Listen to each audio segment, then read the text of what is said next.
Hi, Jean Armendariz-Kerr with Mode Realty Network. And I'm Peter Zarov with Homestead Title.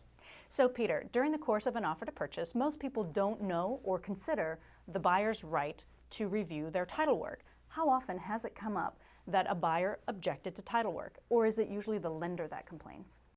Well, in every offer to purchase, or virtually every offer that we've ever seen, there is a standard provision that gives the buyer the right to object to title and then the seller the right to cure that if there's a problem. And in the typical residential transaction, we never see a buyer object. It just doesn't happen.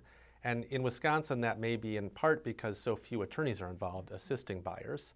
And it may be in part just that they don't know, but it virtually never happens. In commercial transactions, it's routine.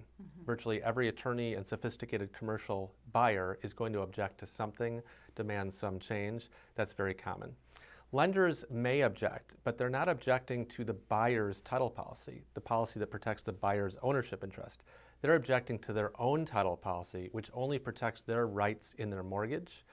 And we will often accommodate the lender's objection, but not change the buyer's policy.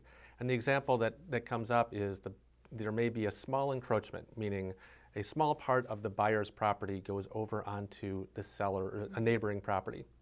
The lender may not like that, and we're willing to ensure them that there's no problems with that, but we're not willing to insure the buyer because those are real title issues. But those title issues aren't going to affect the mortgage, so we're willing to insure it. But again, the buyers just don't object as often as they maybe should.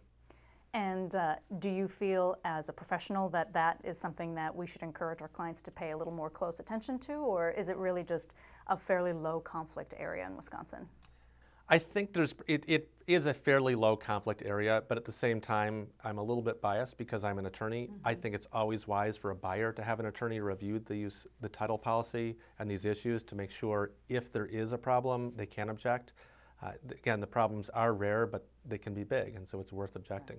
All right, well, you heard it here. Review your title policy, buyers. Thank you so much, Peter. Thank you.